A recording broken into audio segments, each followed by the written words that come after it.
ինչ կատարվեց Հայաստանում վերջին արդեն 35 տարիների ընթացքում, ինչու եւ ինչպես հասանք այսօրին, ուր կարող ենք գնալ, որոնք են կարևոր հենասյուները, որոնց վրա կարող ենք միգուցե հենվել հիմա։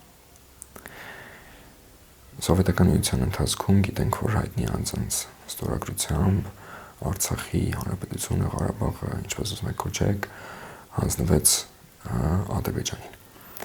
Սովետական միության փլուզումից հետո, իհարկե, քանի որ հայերի ու թուրքերը էին այնտեղ ապրում, պետք է կոնֆլիկտ առաջանալ եւ այդ կոնֆլիկտը առաջացավ, եղան զոհեր եւ մեր կողմից իհարկե եղավ շարժում ազատագրել մեր հողը։ Այդ շարժումը շատ օրգանիկ ճշմարիտ ձևով հայ ոգու առաջնորդությամբ եւ հայ ոգու միասնությամբ տեղի ունեցավ եւ մենք հաղթեցինք։ Մենք հաղթեցինք եւ կոչենք ազատագրեցինք, վերցրեցինք, գրավեցինք, լավարեցինք, ճիշտ արեցինք։ Եկեք հասկանանք, թե ինչ վերցրեցինք։ Մենք վերցրեցինք այն հողերը, որոնք պատմականորեն մերն էին անշուշտ եւ նաեւ ձերի հետ ինչ որ կարեցանք։ Այնտեղ կային նաեւ մասեր, որտեղ այնքան երկար հայ չէր ապրել, որ հայկական անուն երբևէ չէին ունեցել այդ վայրերը այն տիպի, որ նույնիսկ գրավումից կամ ազատագրումից հետո մենք պահպանեցինք թուրքական անունները, ինքներս ջալամի նման գլուխներս ավազի մեջ մտցնելով եւ թվացնելով մեզ, թե հայկական անուններ են։ Օրինակ, Ջաբրայիլ, Ֆիզուլի։ Նոր անուններ չտրվեց եւ այնքան հին անուններ, եթե 1500 տարի առաջ այդտեղ հայկական անուն լիներ, կվերցնենք փոխենք, փաստորեն չկար։ Նաեւ մենք 900,000 ադրբեջանցի տեղահանարեցինք իրանց այդ պահի տներից եւ ուղարկեցինք Ադրբեջան։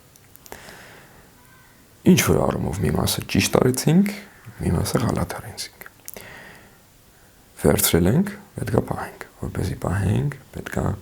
հետ գայինք ու ասենք, երեխեք ջան, իմացեք, մենք գնացել ենք մեր հողերը վերցրել ենք, ձերի հետ իրենց հողերից ենք վերցրել, որտեվ գիտեք ինչ,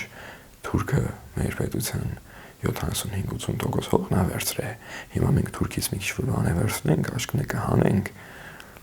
Սխալ չի։ Ինչ որտեղ ճիշտ է։ Բայց իմացեք, որ այս մարդկանց ինստիտուտներից հանել ենք, ուղարկել ենք 900,000։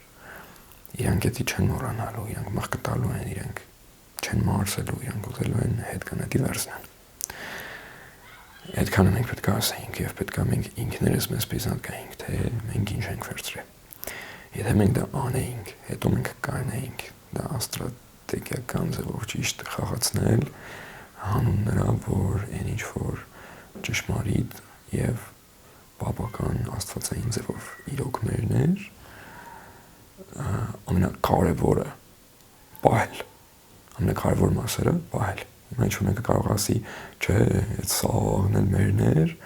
3000 տարի առաջվանից, եկեք պրիորիտետների բաժանենք, հա։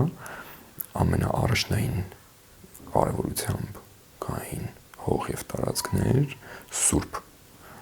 երկրորդ կարևորության եւ երրորդ կարևորության։ Երրորդ կարևորությունը գոնե մենք պետք է հասկանայինք, թե ու պրիզնատ գայինք, թե ինչ ենք արել, ինչ ենք արել։ Այդքանը մենք չենք արել։ Մենք մեծացել ենք այս մտքով, որ արա դե թողել փորձվեն մի հատ ինչ որ բան ուզեն վեկալ են վիզները կկտրենք, չեմ հայհոյում, մեծ հայհոյանքով էր ասում այդ բաները, տղայական տղամարդկային շրջանակներում, որ ոչ մեկ չի կարող մեզ ոչի բան անի, ապրենք մենք երոսենք, մենք վերջնենք։ Այդ մարտերից հետո նաև այդ դժվարին սիտուացիայում որոշակի ուժեր փորձում են հետո Հայաստանում հայկական ուժեր պետք է գրիվ տան գահի համար, գահի եւ առաջնորդության համար։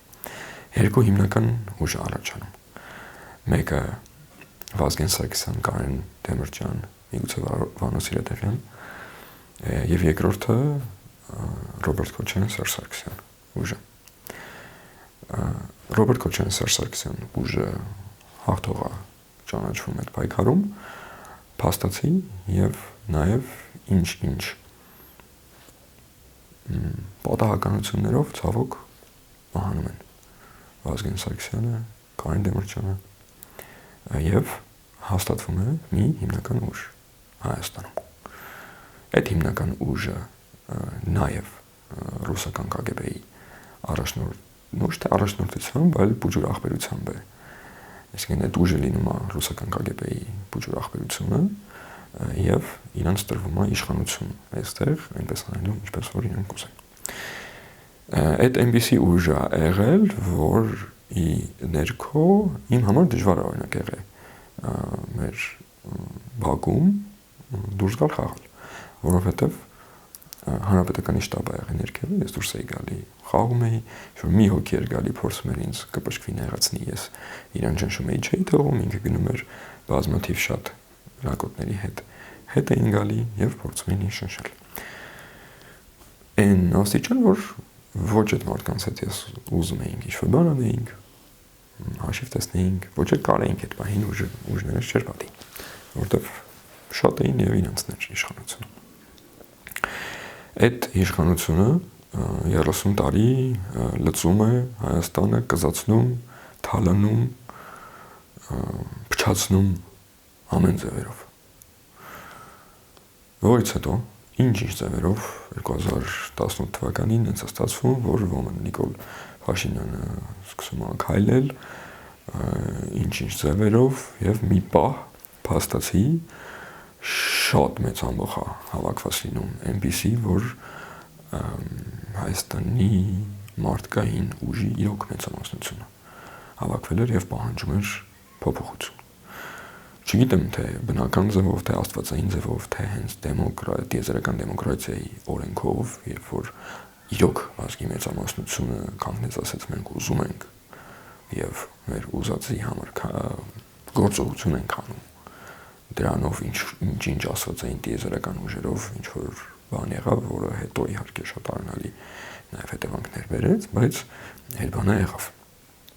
բանը եղավ եւ տեղի ունեցավ որոշակի փոփոխություն։ Այդ փոփոխության ժամանակ Սերժ Սարգսյանը մասամբ ստրատեգիկ, բայց նաեւ ազնիվ ձևով հայտարարեց, որ ինքը սխալ էր եւ ոմն մեկ ավելի ճիշտ էր ու ինքը դուրս եկավ ու շատ մեղմ եւ սահուն ձևով փոփոխություն տեղի ունեցավ։ Հիմա այդ տեղի իհարկե շահեր ունեին բոլոր կողմերն եւ տեսանք, որ բոլոր կողմերն շահեր ունեին եւ որովհետեւ մեկն սուկ չէր իհարկե, բայց եւ այդ փոփոխությունը տեղի ունեցավ։ 2 տարի անց 2020 թվականին COVID-ի շրջանակներում եւ մեր էշիական ջնքնած վիճակում Ադրբեջանը հարձակում սկսեց Հայաստանի հանդեպ։ Ուրեմն սկզբում իհարկե մենք մենք հազոր վերջ աշխարհի համար մեկ երկիրն ենք ազգնենք ու մեր շնամին գալիս է մեր վրա, եկեք վզները կրծենք այդ պահներ եւ շատ շուտ փաստացի բարձում է որ արա մենք չենք կարող ոնց որ սրանք թուրքերի հետ են եկել, սրանք սենց զենքով են եկել, այդ զենքով են եկել, մեր մոտ էլ բարդակ կա, դավաճանություն է, չգիտենք ոնց, բայց փաստացի գալիս են մեր վրա ու առաջ են գալի։ Արա բայց ամոթ հանգեր, այսքան վախտանք ուրիշ բան ենք ազգում ասես, ոնց կլինի։ Դե եկեք չասենք, թե չանհանգստանան, մեր հերերը ոչ չեն հանգստանալու։ Չի կարա պանիկա լինի, եկեք ասենք, որ մենք հաղթելու ենք, դուխով գնացինք։ Всё, հաղթելու ենք, всё, հիմա էլ գրացենք։ Ժողովուրդ ջան, հանգիստ եղեք, մենք ինչ պետք է կանենք։ Աստում այր կողմից, բարձում է, որ մենք հակել ենք փայտիկին։ Եվ մենք սկսում ենք ճվալ, որ միջազգային հանրություն, եկեք մեզ բրկեք, Ռուսաստանը մեզ բրկի, մորոց ասեմ, որ ոմն Նիկոլ Փաշինյանը պատերազմից առաջ անպատասխանատու հայտարարություն անում, թե բա Ռուսաստան փախի դրադելի։ Ես վերափոխված եմ իհարկե ասում։ Ռուսաստանն էլ իհարկե ասում է, դե հեսա փախնեմ, դենամ դու կանանելուս ինքդ քո համար, ամեն մի հատ քեզ կզսնեն, որ հասկանաս, թե ում պետք է արկա կոչես։ Դա Ռուսաստանը ասում է Հայաստանին եւ հայ ժողովրդին։ Այդպես է լինում, ուրեմն մենք սկսում ենք ճվալ, նորից հետ գնամ, ճվալ միջազգային հանրություն, Ամերիկա, Անգլիա, Ֆրանսիա, Գերմանիա, չգիտեմ, Ճապոնիա, ում ասես, եկեք մեզ բրկեք։ Մենք ճիշտ ենք, մեր հողերն է, բայց միջազգային հանրությունները ասում են, արա, մենք էս 30 տարի է, ձեզ ասում ենք, որ չգիտեմ ոնց, բայց այն հողերը հələ որ թղթով իրանցներ, օֆիցիալ ձեզ ասել էինք, որ մի բան արեք կամ հաշտվեք կամ ազատեք, հա։ Հիմա դուք եկել եք մեզ ճվում եք, ասում եք, արի մեզ բրկի, մեր հողերն են վերցնում, բայց մենք էդի պրիզնա չենք եկել որպես ձեր հող, համ պրիզնա չենք եկել, համ կարծես թե փաստի թղթով հակառակներ, հələ այդ հարցերը չենք լուծել։ Դու ուզում ես, որ մենք մեր զորքը բերենք, հասցնենք ձեզ, վաղը մյուս օր հեսա Ուկրաինա Ռուսաստան դեպք հալնելու ու այդքան մենք արևմուտքին մասին եմ խոսում, այդքան շահ ունենալով Ուկրաինայի ուժեղության մեջ, իտավում ենք մեր զորքերը չենք բերելու Ուկրաինայի մեջ էս կիմացնենք, զենքով բանով փողով կփորձենք, բայց մատով մենք չենք գա մեր ժողովրդին չենք բերելու հարվածի տակ դնենք։ Ու դուք ասում եք ձեր հողերի վրով, որ ասքի հաստատված չէր միջազգային ձևով, եկեք մեր փսկեք, ասենք վատեք դուք։ Բայց մենք շարունակում ենք իհարկե ճվալ ու փորձել խնդրել ու արդեն մոռացել ենք, որ մենք ամենահզոր ազգն էինք, արդեն մենք սկսում ենք օգնություն խնդրել եւ աղերսել այդ օգնությունը։ Օգնությունը չի գալիս։ Ինչ էլ որ գալիս է, փոքրիկ թեթև եւ աշխարհը ցույց է տալի, որ հələ մի հատ նայի դուք ուժերով ինչ ես կարող անես։ Եվ ինչ է ստացվում, ուրեմն միջանկյալ դիրքում մոտ 20-25 օր պատերազմի մեջ շատ մեծ սխալ որոշում է կայացվում Ոմեն Նիկոլ Փաշինյանի պատասխանատվությամբ, որ չէ, պատերազմը չենք կանգնացնում եւ պարտություն չենք ընդունում, այլ շարունակում ենք կռվել։ Եվ ասեմ, չնայած որ սխալ որոշում էր, դա ազգի որոշումն էր նաեւ։ Ինչ պատճառներով, եթե այդ պահին բանաներ, քվեարկություն աներ դեմոկրատիկ ձևով, ամեն հայ ասեր շարունակում ենք դե պարտություն ենք ընդունում, ես ձեզ իմ 99% գարանտիա եմ տալիս, որ որոշում էր կայացվելու, որ պատերազմը շարունակենք։ Այո, դա սխալ որոշում էր, եւ այո, թե այն ժամանակվա վարչապետը եւ թե ժողովուրդը սխալ էին։ Բայց այդ որոշումը փաստացի կայացվում է, չնայած նրան, որ նույնիսկ Պուտինը ուզում էր, որ այդ որոշումը չկայացվի։ Այդտեղ էլ դավադրություն կա եւ միգուցե հենց հիմա ես դրա մասին խոսեմ։ Ուրեմն ենթադրենք վարչապետը ուզեր, հիմա չգիտենք, ասենք ինքը բարոյականներ, անբարոյականներ ուզում էր, չէր ուզում, ենթադրենք ինքը ուզեր ճիշտ որոշում կայացնի։ Ուրեմն քանի որ ինքը մայրաքաղաքում էր գտնվում եւ անձամբ կրակի դաշտում չէր, ապա պետք էր զանգ կատարել կարևոր գեներալներից ինչ-որ մեկին եւ հարցնել, թե հիմա ոնց է սիտուացիան, մենք դրանց վզները կտրած ունենք, մենք գրում ենք, թե մենք պարտվում ենք, որ ինչ որոշում կայացնենք, հա։ Եվ ասենք թե ինքը զանգում է ոմն գեներալի եւ եկեք հասկանանք այդ գեներալը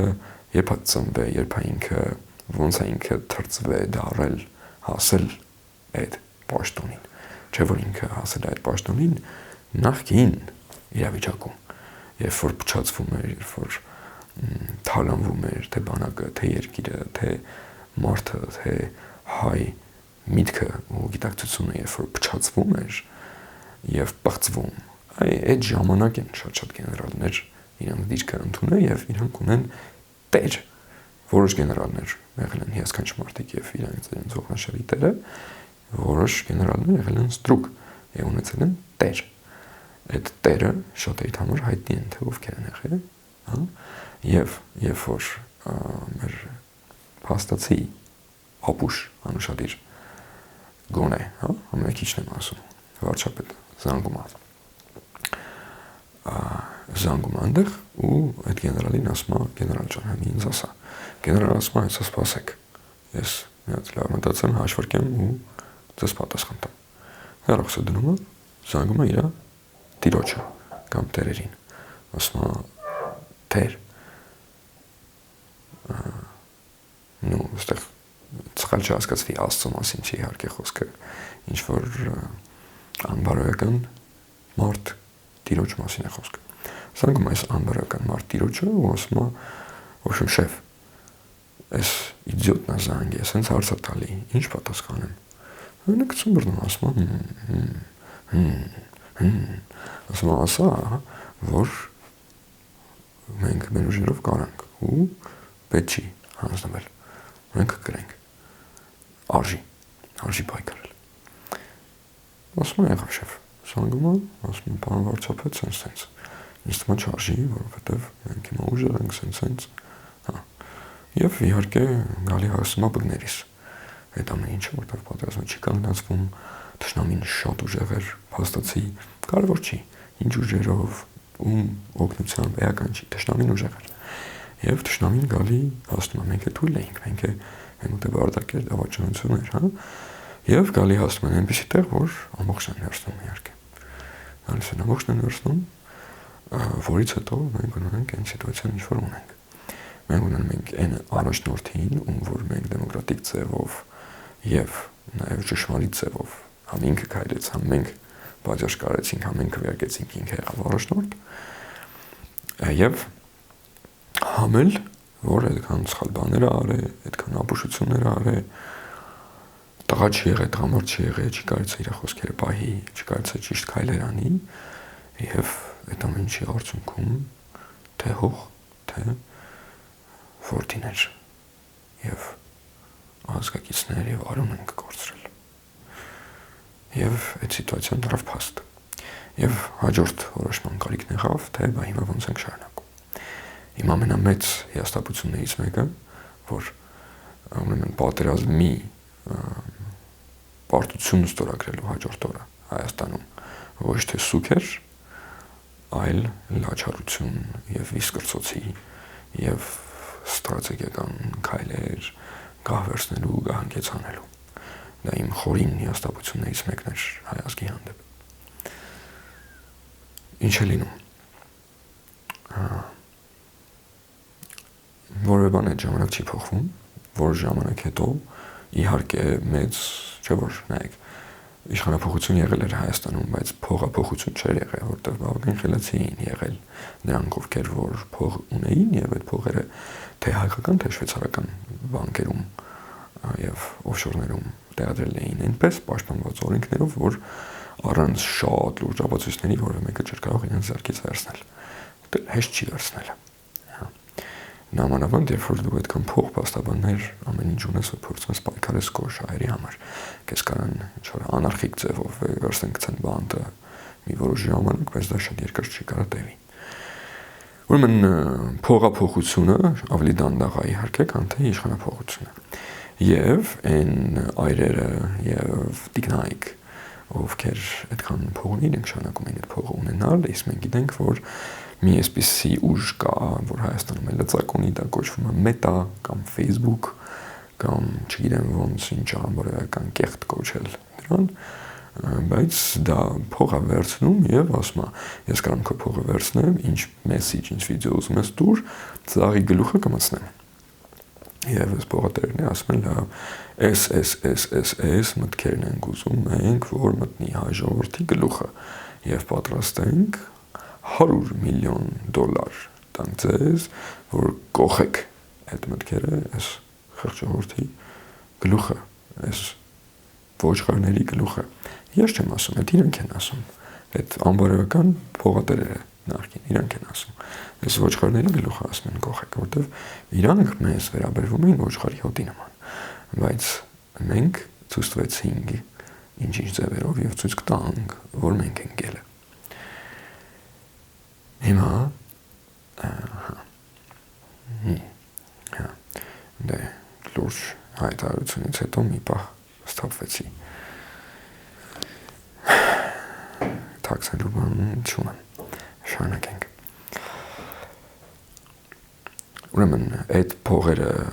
մետային տալուց եւ այդ մտքերը գլուխը մտնելուց հետո իհարկե մեծ ճվճվում, քֆրտոց եւ հայհոյանք, ինչ նողկալի վիճակ ասես ինչ չի տերում հանրապետությունում,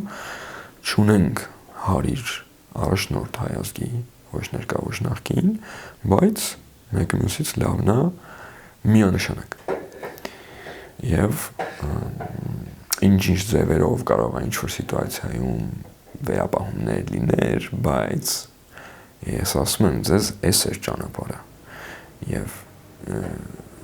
հիմա մենք շատ լուրջ հարցի դիմաց ենք կանգնած։ Փաստացի ես այս ճանապարհը, որտեղ էս է ճանապարհը, չգիտեմ, այդքան գիտակցություն ունեք թե չէ, բայց այն ինչ կատարվում է, այն ինչ որ է, հենց դա է, որ Աստծո կամքն է եւ պետք է կատարվեր։ Մենք այնքան փոքր ենք, Աստված այնքան մեծ է, որ մենք շատ ժամանակ չենք հասկանում ու ինչ որ սխալներ ենք անում, թե մեր սխալները, թե մեր քաղած դասերը, թե այն արյունը, որ թափվում է, եւ թե այն առողջ եւ ոսկեզոծ արծաթազոծ կանաչ եւ հիասքանչ ապագան, որ կերտվում է եւ կերտվել է Աստծո կամքն է։ Եվ այն ինչ որ եղավ, հենց դա էր Աստծո կամքը, այո։ Բայց իհարկե հետ նայելով ռետրոսպեկտիվ կարող ենք հասկանալ սխալներ։ Փաստացի հիմա ստեղ ենք եւ պետք է առաջ գնանք։ Փաստացի Ոմն Նիկոլ Փաշինյանը, երբ որ մեծ քվրտոցի էր գնում ազգի մեջ պատերազմի պարտությունից հետո, չգիտեմ իմպուլսիվ թե լավ մտածած, այսպեսի հայտարարություն է անում, ասում է, լավ, դուք ասում եք արտահայտություններ, ես ասում եի չէ, որտեվ չեմ ուզում եւ ընտրված է եւ չեմ ուզում, բայց в общем давайте ինչ որ է արտահայտությունները եք ուզում արտահայտությունները լինում են արդար, դա ես իմ դիտած եւ օբյեկտիվորեն հայտնածն եմ ասում։ Այդ ընտրությունները լինում են արդար, ով ոնց կարա մարդկանց համոզում է իր լծակներով, բայց լցոնում տեղի չի ունենում։ Եվ ամեն մի քվեն գնում իրոք տեղը հասնում։ Դրա արդյունքում ժողովուրդը կրկին որոշում է կայացվում, այդ որոշումը փաստացի հարգվում է եւ դրա շարունակությամբ է, որ հիմա եկել հասել ենք այս օրին։ Այս պահին մենք ունենք 3 ուժ խաղացող եւ մենք ունենք շատ կարեւոր պահ հայ ազգի համար։ 3 ուժերից ոչ մեկը հարիր առաջնորդ չեն հայ ազգի, որովհետև հայ ազգի հարիր առաջնորդը կամ պետքա լինի տղամարդ կամ շատերիդ համար զարմանալի ձևով, ես քեզ կասեմ հիմա, պետքա կարա լինի միգուցե, որ հիմա չեմ տեսնում, բայց միգուցե ինչու ոչ, տղամարդ կին, բայց ներկա 3 ուժերից ոչ մեկը ոչ տղամարդ տղա են եւ ոչ էլ տղամարդ կին։ Եվ բայց սակայն այդ 3-ի միջև է լինելու պայքարը։ Նրբությունը հետեւյալն է, որ մենք ոչ թե ընտրում ենք առաջնորդ, այլ մենք ընտրում ենք խորհրդարանն ակնկալության ընտրելու առաջնորդ։ Եթե հանկարծ երկրորդ եւ երրորդ ուժերը ավելի շատ ձայն ստացան, քան թե առաջին ուժը եւ գումարային ավելի շատ ձայն ստացան եւ ընտրեն առաջնորդ, որը որ ասենք թե լիներ սխալ առաջնորդ, դա կլիներ հայ ազգի ամենամեծ ողբերգություններից մեկը։ Այն պահը, ինչ որ մենք ունենք, որ ինչ որտեղ անարխիա տիրում Հայաստանում, չէ՞ գիտեք դա ինչ է նշանակում, անարխիան բռնատիրության հակառակն է։ Անարխիան այն վիճակն է, որ կոպիտ ասած ով ինչ ուզում անում է։ Սենց նախարարկա ինչ ուզում անում է, նես նախարարկա ինչ ուզում անում է, սենց վարչապետկա ինչ ուզում անում կա։ Սենց ուժեր կան ինչ ուզում անում են, սենց մարդիկ կան ինչ ուզում անում են։ Մեկը ուզում է բիզնես տնի, ուզում է անում է, ով ուզում է խանգարում է, ով ուզում է չի խանգարում, բայց չկա մի հատ մեծ բուրգ, որը որ բռնում է այդ սաղին, ու այդ բուրգը չկա։ Չի կարա այդ բուրգը լինի կոնկրետ Նիկոլ Փաշինյանը, ինքը ոչ այդքան մեշք ունի, ինքը ոչ այդքան բուրգ ունի, ինքը ունի ընդհանրապես պետական լծակ, բայց մեկ հեռավորության վրա էլ շատ դժվար է իր համար հավատարիմ մարդիկ ունենալ, էլ չեմ ասում 2 հեռավորության վրա ինքը եթե փորձեց ինչ-որ բան անի, մեկը կգցի։ Այդ չեմ ասում հիմա, ասենք կարող է վատն է, ինքը կարող է անբարոյական է, կարող է բարոյական է, ես չգիտեմ, ես իրեն չեմ ճանաչում։ Համենայն դեպս։ Եվ ուրեմն եթե հիմա հանկարծ այնպիսի ուժ Հայաստանում վարչապետություն վերցնի, որը որ հին ուժերի անգերն է ու հին ուժերի ցա կամ էլ Ռուսաստանի ստրուկն է, ապա դա անընդունելի է Հայաստանի համար։ Մյուս բաները օքեյ են։ Հետևաբար ոնց է այդ կուսակցության անունը։ Նիկոլի կուսակցության անունը ի՞նչ է։ Չգիտեմ է։ Չհիշեցի այս պահին։ Այդ կուսակցությունը պետք է ավելի շատ ձայն հավաքի, քան թե այն մյուս երկու կուսակցությունները իրար հետ։ Երրորդ, 4-րդ, 5-րդ, 6-րդ ում ուզում եք ընտրեք, եթե ձեր ճշմարիտ ձայնը էդ է, եթե ուզում եք ռեալ այս պահի գահերի կռվի մեջ այս պահի ոչ թե ապագայի ներդրում անեք, ապա այդ 3-ից պետք է ընտրեք։ Եվ այդտեղ ոնց էր այդ կուսակցության անունը, ես չգիտեմ, որովհետև ես այնքան հերվից ու վերևից եմ այս ամեն ինչին նայում եւ դիտում, որ հանկարծ չներգրավեմ դրա մեջ, որ այդ բախտոր խոսքը եւ բառը, որը ներկայումս կոչվում է քաղաքականություն, մեկ անգամ ես ասեցի հիմա, իմ ճշմարիտ դատողությանը չփորձի ազդի, որովհետեւ այնտեղ ստերն են տիրում։ Եվ բավական հեռվից պետք է դիտեմ, որպեսզի ճիշտ դիրքորոշում կանեմ ունենամ այս հարցերի շուրջ։ Մի պահ Զարյատկայի հարց ունեինք, շարունակենք։ Ինչ էի ասում, որ եթե այնպիսի ուժ կա վարչապետ Հայաստանում, որը որ կամ նախկինների ընկերն է, ստրուկն է, կամ Ռուսաստանի ստրուկն է, դա անընդունելի է եւ դա կնշանակի, որ այնքան արյունը ինչ թափվեց Ղարաբաղյան 44-օրյա պատերազմում եւ այն հողերը, որ մենք կորցրեցինք, ապարդյուն էին։ Եվ դա կստացվի, որ դրա մասին եկեք չխոսենք էլ։ Հակառակ դեպքում մենք ունենք նեղ կամուրջ, մենք ունենք նեղ շանս նեպի հիասքանչ առողջ ապագա։ Այդ ճանապարհը հեշտ չի լինելու եւ հեշտ չի եղել, սակայն այս պահին ով իրոք գիտակցումա տեսնում է, գիտենք, որ բավականին դրական բաներ ունենք հիմա Հայաստանում։ Նորից եմ կրկնում, կորուստը չափազանց մեծ էր եւ բառեր չունեմ նույնիսկ դրա մասին խոսելու, թե հողի եւ թե արյան տեսքով չափազանց մեծ էր։ Սակայն ճշմարտությունը պարտադրում է սառը գլխով փորձել որոշումներ կայացնել ներկա իրավիճակից։ Եվ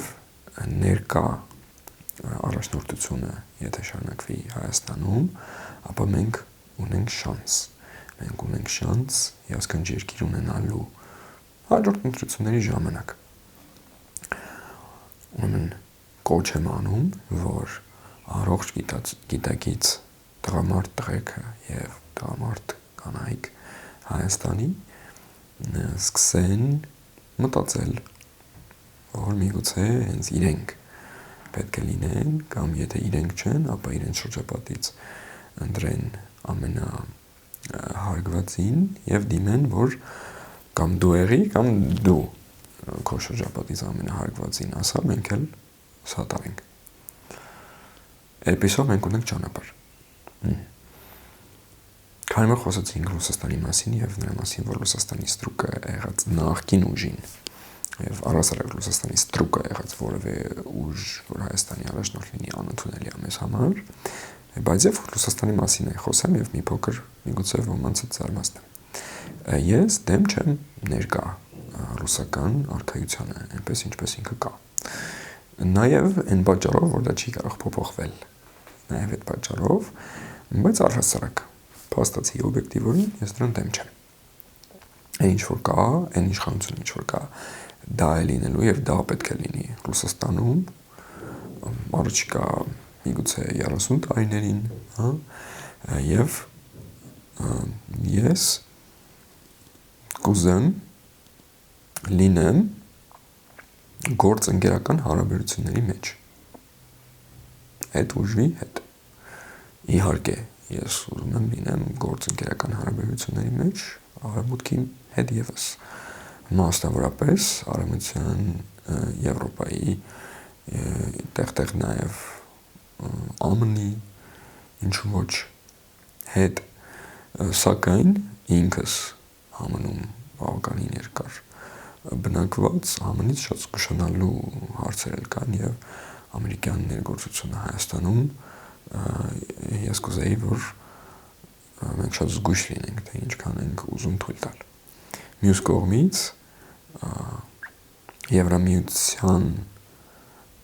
Եվրամիությունում բավականին երկար ժամանակ եմ անցկացրել վերջին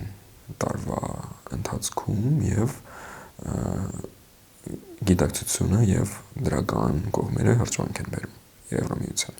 Միանշանակ արժի սերտ համագործակցություն ունենալ Եվրամիության հետ։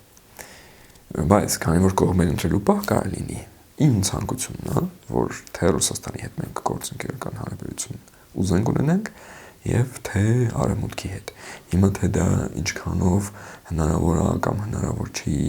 կարող ենք քննարկենք, բայց իրականում իհարկե ոչինչ անհնար չէ։ Եվ չի բացառվում, որ փոքրիկ խաղաղեցնող հանգամանք էլ մենք կարող ենք լինել Հայաստանը որպես խաղաղության օղակ ու կապ այդ երկու ուժերի մեջ, հա, բայց ես կուզեմ, որ Ռուսաստանը լինի առողջ եւ ներքին լավ զարգացում ապրող եւ ես կուզեմ, որ Եվրոպան լինի եւ կա ահագին առողջ եւ ներքին զարգացում ապրող եւ ես կուզեմ, որ այդ երկու ուժերը իրար տեսնեն որպես այնպիսիք, որ հագեցվել են իրար հետ, բայց կարող ենք հիմա խաղաղության մեջ լինել եւ որոշակի ամեն մեկը զարգացում ապրել։ Իհարկե մակրոէկոնոմիկ ֆակտորներ կան, որոնք իմ ասածին դեմ են գնում, որ ինչ-ինչ պատճառներով կարող է, չէ որ չէ, իրենք պետքա հակամարտության մեջ լինեն, բայց մի պահ իրենց հարցերը թողենք իրենց հետ եւ վերադառնանք մեր հարցին։ Ասածս հետեւյալն էր, որ չնայած որ նախկին ռուսական ստրուկների անթույլատրելի է մեր համար որ լինեն, բայց ներկա Ռուսաստանին պրիզնատ ենք գալիս որպես ուժեղ արջ, որ գոյություն ունի եւ կուզենք համագործակցենք։ Հիմա իմ անունից եմ ասում, հա, որ այո տեսանք, որ ծնկի եկանք, երբ Ռուսաստանը դապրոտվեց, որ մեր վրա պատերազմին են եւ չօգնեց մեզ, այո մենք ծնկի եկանք։ Եվ մենք ուզում ենք լինենք Հայաստանը ուզում ենք լինենք սպիտակ գայլ, Ռուսաստանը մի հզոր արջ է եւ այդ երկու գազանները մենք որպես սպիտակ գայլ իմ անունից եմ ասում, ես պրիզնատ եմ գալի մեծ արջին, նույնիսկ կարող եմ պրիզնատ գալ որպես ինձ մեծ աղբեր, ինչու ոչ, բայց ես եմ պատասխանատուն եւ տերը իմ ընտանիքի կրկին, իմ անունից եմ խոսում, իմ ընտանիքի մասին եմ խոսում եւ այն ինչ որ ինձ է պատկանում դրա մասին եմ խոսում, հիմա եթե դուք զուգահեռ կտանեք դեպի ձեր ընտանիքներ կամ դեպի ընտրենք Հայաստան, հայություն, ազգ այդ առումներով խնդրեմ ազատ եղեք, բայց փորձում եմ շատ զգուշ արտահայտվել, որովհետև այո, ասածս իմ կարծիքն է, ես էլ իրավունք ունեմ փորձեմ զուգահեռներ տանեմ, բայց եւ լուրջ բաներ եմ ասում եւ այնքան դեռ ամեն ինչ հաշված ու հաշվի առած չեմ, որ կարողանամ եւ ինձ թույլ տամ հայտարարություններ անել, թե մենք ազգովին ինչ պետք է անենք եւ ում ոնց պետք է ճանաչենք։ Ես դա ինձ թույլ չեմ տա անել։ Այս նոտայի վրա նաեւ հրավիրում եմ իմ բարեկամներին եւ ընկերներին կիսվել իմ հետ ինֆորմացիայով եւ եթե ինչ-որ բան ես միգուցե տեղյակ չեմ կամ վստահ եք, որ փորձեցի ճիշտ հաշվարկել, բայց չկարողացա ինչ-որ առումով միգուցե ինչ պատճառներով կամ չգիտեի կամ թերացա, խնդրեմ ես նետում եմ ձեզ, որ մասնակցեք եւ մուտք անեք այդ ինֆորմացիան դեպի ինձ, թե կլինի վիդեոյի տակ կոմենտի տեսքով, թե եթե կուզեք ինձ գրեք կամ զանգեք ու այս հարցով խոսենք, ես չեմ պնդում, որ բացարձակ ճշմարտությունը այս բոլոր հարցերով գիտեմ, ես շատ վստահ եմ դրա վրա, ինչ որ ես այսօր ասեցի եւ փորձված է արդեն վստահությունս տարբեր ձևերով, սակայն կուզեմ խոսել իհարկե դրա համար խնդրեմ այդ դիալոգի մեջ ընտեք իմ հետ, եթե դուք ել սրտացավ մարդեք Հայաստանի համար եւ ձեր ընտանիքների համար եւ կգտնեք, որ մենք միգուցե թիմակիցներ ենք, եթե նույնիսկ որոշ տարաձայնություններ ունենանք կարծիքների, այն բոլոր հայ էակներին եւ ոչ հայ էակներին, չէ՞ լավ, այն բոլոր հայ էակներին, հայ մարդկանց, ովքեր ջանում են, փորձում են ջանալ իրենց հայրենիքի համար եւ նաեւ ջանում են լինել մաքուր եւ ազնիվ, այդ բոլոր մարդկանց ես դիտարկում եմ որպես պոտենցիալ ընկերներ եւ թիմ։ Եթե այդ շրջանակից եք, խնդրեմ դիմում եմ ձեզ, որ դիալոգի դուրս գանք։ Այդ շրջանակի մեջ ես ունեմ ավելի նեղ թիմի հասկացություն, որ մի քիչ ավելի լայն, բայց ավելի նեղ այն լայնից եւ մի հատ էլ ավելի նեղ ընկերական թիմային շրջանակ, բայց այդ ամենալայնի մասշտաբով էլ ասում եմ, որ բաց եմ թե խորհրդի, թե ինֆորմացիայի, թե երկխոսության համար։ Կարծում եմ այսօրվա հիմնական ասելիքս սա էր, միգուցե փորձեցի համեստացնել ինձ վերջում, միգուցե այնուամենայնիվ այդ people pleasing ասվածը, որ ոնց որ մարդկանց գոհացնել, որ ոչ մեկն ինձ չնեղանա, այդ պահը դեռ կա իմ մեջ, որովհետև այդ պահը շատ է եղել իմ մեջ, ես գիտակցում եմ, որ չեմ կարող ոչ մեկին չնեղացնեմ եւ այդպիսի ցանկություն չունեմ եւ պետք է ինձ թույլ տամ արտահայտվել ուղիղ ճշմարիտ առանց այդքան մտահոգվելու, թե կարող է այս մարդը կամ կարող է այն մարդը մի քիչ ուրիշ ձև ինձ հասկանալ, մի քիչ սխալ ինձ հասկանալ կամ իրանց նեղացնեի կամ իրանց այդ մի քիչ դուրը չգար, իմ ասածը ես իմ պարտքն է այդ ամեն ինչը անցնել եւ իմ հասկացած ճշմարտությամբ կիսվել, թե ով կռեզոնացվի դրա հետ ու ում համար